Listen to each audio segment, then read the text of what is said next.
Welcome back to Variant Qur'an. I'm Daniel Brubaker. Thanks for being back here. This video, I'm going to be answering some of your questions and comments, which I've seen that some of you are waiting expectantly for new material, and I want to give it to you as quickly as I possibly can without compromising the quality of it. Now, as you can see, we got some snow here around where I live. I love the snow. I know many of you are in different parts of the world and may or may not get weather like this, but I love it. It's one of my favorite times of the year and favorite things to be in. All right, well, let's just get to a couple of the comments from the last video. And the first one here is from somebody named, well, screen named Final Turn. He says, "Hi Daniel, I am Muslim by identity and well versed with Quran and its Arabic. All I can say is thank you. I am following your work for quite some time and really appreciate that. To Muslim scholars, I must say that they should be ashamed of themselves for telling a lie to their audience. Instead of appreciating your work, they are trying to degrade you. You are doing phenomenal work." Well, thank you very much for that comment. Let's take a look at one more.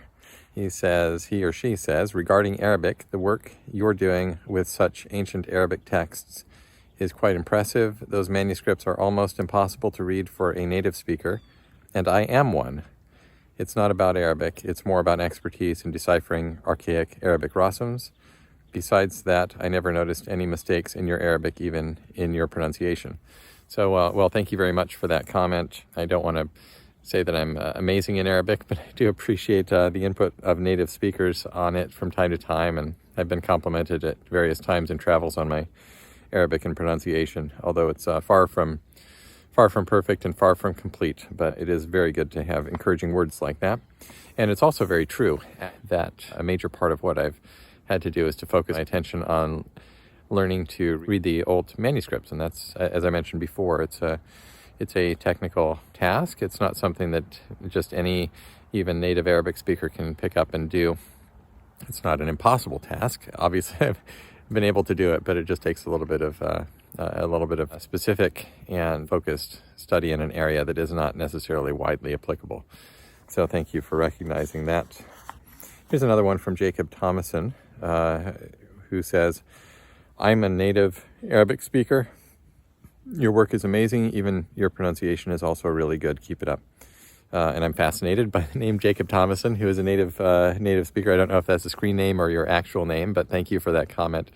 Fascinated to hear somebody named Jacob Thomason, who is also a native Arabic speaker. Here's one from another commenter named, screen name is King Samil. He says, "I am an ex-Muslim and a Yemeni Arab who speaks Arabic. Your work is great. Don't let them try to play you. Keep the good work up." Thank you very much for that. It's once again great to have that from somebody who is a native speaker, a Yemeni native. Let's move on. This is from Zanjabil Salsabil, and this person says, "Dr. Yasser Qadhi is not a native speaker of Arabic, which he often boasts of. His native language is likely Urdu, and his knowledge of Arabic may not be better than Dr. Brubaker's." Well, I don't want to, from my very cursory observation, I think his Arabic is probably pretty good. His pronunciation seems good, and I suspect that his Arabic is better than mine. I don't want to fault him or knock him down in his grasp of Arabic. I think it's probably very good, and that is my impression. All right, but this commenter continues, "From what I read about Dr. Brubaker, apart from English and Spanish, he knows Greek, Arabic, German, Hebrew, Syriac, and French. And Dr. Brubaker's knowledge of Hebrew and Syriac, in addition to Arabic, gives him a great deal of edge as a scholar of early Quranic manuscripts." Well, okay, so I listed some of those languages there. I don't know if he left one off actually, which is Malayalam, but I have a little bit of knowledge in a number of different languages. My best language is Spanish. I'm near fluent because I spent part of my childhood living in Madrid in Spain, and so that's that. Arabic is not a level of fluency or proficiency in that way. And these other languages, obviously I had to take German and French to pass proficiencies for my doctoral work, and that was just a requirement. And so I passed those proficiency exams. I'm nowhere near fluent in those, but I can read and understand a scholarly text in those as is required for the type of work that I've done. I can read Greek, I can read Hebrew, and I particularly biblical Hebrew, and I in fact teach Hebrew to in my home every week. So that's something that I've been working for a long period of time. Syriac is something I picked up at Rice as well. Syriac is a language that's related to Arabic and Hebrew. It's a Semitic language, very closely related. Some important early texts are written in Syriac, and it's just a useful language to at least have a working knowledge in. But my level of proficiency in all these languages is not extremely high. I took a semester of Syriac and have the ability to read it and work through it as I need to do for my specific applications. So, and indeed, these things, particularly the Hebrew and Syriac, as this commenter notes, is very useful for somebody who's doing the type of work that I do. All right, here's the next one. It's from Nathan Durant. And thank you for all of these comments. Nathan says, for a Muslim to accuse a Christian of having an agenda to convert is extremely dishonest, since we all know Islam is a proselytizing faith too. He seems to be jumping on the current left-wing bandwagon and maybe hoping for support from that crowd. All right, and so I don't want to be negative in my comments, but I think that what Nathan observes here is actually a very good point, that Islam is a proselytizing faith. Now, that's not to say something bad. It's not to say something bad about Islam. It is a proselytizing faith.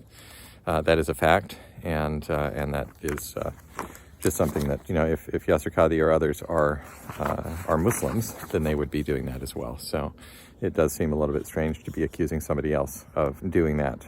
So this commenter says, anyone who's gone through the process of doctoral work knows that a dissertation is not meant to be 100% error-free. That's why you do doctoral work, to show that you know something, not everything.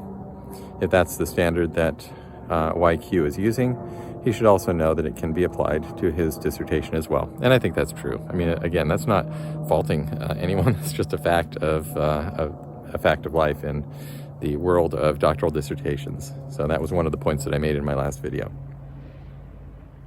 And then here are the last two that I'll show you today, and then we'll wrap it up. This says, Dr. Brubaker, I really appreciate your cool and gracious response. And Nigel Grief says, Dr. Brubaker, you are a real gentleman. I respect your cool and collected manner. And there were a number of comments like that, but just wanted to thank you for those and acknowledge them and say I hope that my response is gracious and gentle. I don't want to be anyone's enemy. I do want to engage in the conversation, but there's no need to be nasty about stuff. So thank you very much for watching these videos. Please do like and subscribe. I'll try and get some more content out soon, and even more than that, to get my publications out and ready for you as well. Also working on staying in touch with Shady Nasser, because he had mentioned we need to get him on here after the publication of his book. I have his book now. I have not finished reading it completely. Some of you have gotten it as well. It is a little bit expensive. It's as are the Brill books. That is just the reality of some of these academic books. But there's really good stuff in there. I recommend it to any of you who are seriously interested in this stuff. One of the wonderful things about it is a great appendix as an index that's quite useful. And of course, the substance of the book is wonderful as well. There are a lot of other books and publications that we need to talk about, but that's it for now.